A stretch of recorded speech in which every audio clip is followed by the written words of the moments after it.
Bonjour à tous. Imaginez un instant d'être sur le chemin sacré de Bouddha qu'il a parcouru lui-même il y a plus de 2500 ans au nord de l'Inde. Ce chemin, j'ai eu la chance de le faire sur 800 km en partant du sud du Népal, depuis Lambini, là où il est né, jusqu'à Kushinagar en Inde, là où il s'est éteint à l'âge de 80 ans. Une expérience rare que je vous propose de vivre avec moi aujourd'hui pour comprendre comment il a réussi à garder son cap, c'est-à-dire à atteindre l'éveil et à transmettre son savoir. Mais surtout, nous allons voir comment ces clés de succès peuvent vous aider à atteindre aussi vos propres objectifs. Alors, Bouddha, de son vrai nom Siddhartha Gautama, est né à Lumbini. Il était issu d'une famille royale avec beaucoup de privilèges. J'ai même pu visiter les quelques ruines de son palais en briques, des vestiges de 2500 ans d'âge. Ces rares sorties du palais l'ont profondément marqué. En voyant la souffrance et la pauvreté de son peuple, il a ressenti un besoin profond de comprendre le sens de l'existence. À 29 ans, dans un acte que l'on appelle le grand renoncement, il a tout quitté.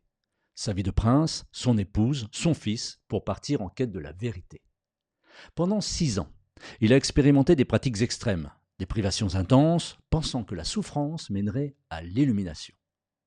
Mais un jour, un simple pêcheur lui dit « Vous savez, une corde ni trop tendue ni trop lâche sonne juste ». Il a compris à ce moment que la vérité se trouvait dans la voie du milieu, un équilibre entre les extrêmes. C'est ainsi qu'il s'est assis sous un arbre à Bodh Gaya, faisant le vœu de ne pas se lever avant d'avoir atteint l'illumination. Et après une méditation intense, il a réussi, à l'âge de 35 ans, à comprendre la nature de la souffrance et le chemin pour y mettre fin. Il est devenu le Bouddha, c'est-à-dire l'être éveillé. Après cet éveil, Bouddha a passé le reste de sa vie à enseigner le Dharma, c'est-à-dire le chemin, voyageant à travers le nord de l'Inde.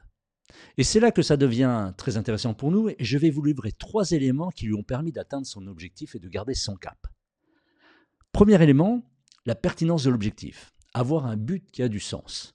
L'objectif du Bouddha était de comprendre la souffrance humaine et d'offrir une voie concrète pour s'en libérer. C'était un objectif puissant, fondamental, avec un sens profond. Pour nous, plus votre objectif aura de sens pour vous, plus il sera pertinent, plus vous aurez de chances de le réaliser. Donnez du sens à ce que vous entreprendrez. Deuxième élément, la transmission du savoir avec la liberté d'agir. Expérimenter et être adaptable. Bouddha n'a jamais imposé quoi que ce soit. Sa relation avec ses disciples était basée sur un engagement partagé, un accompagnement vers l'autonomie.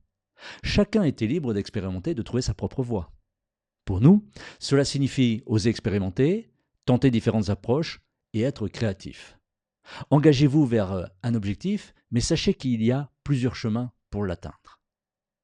Et enfin, en 3, l'écoute de son environnement. Bouddha a toujours diffusé son enseignement en étant attentif au retour, en permettant la critique. Il a su ajuster sa manière d'enseigner. Pour nous, parlez de vos projets, de vos objectifs autour de vous. Écoutez attentivement les retours. Ces échanges sont une mine d'or pour avancer, pour corriger ce qui ne va pas et ajuster votre chemin. Voilà ce que nous enseigne le chemin de Bouddha. Une vision du sujet avec énormément de sens, une curiosité et une créativité pour explorer différentes voies. Et surtout une écoute attentive des retours. Voilà, j'espère que cette vidéo vous inspirera autant que ce voyage, moi, m'a plu et inspiré en suivant ce chemin de Bouddha. Bonne chance sur votre chemin. Hacha Mokkha.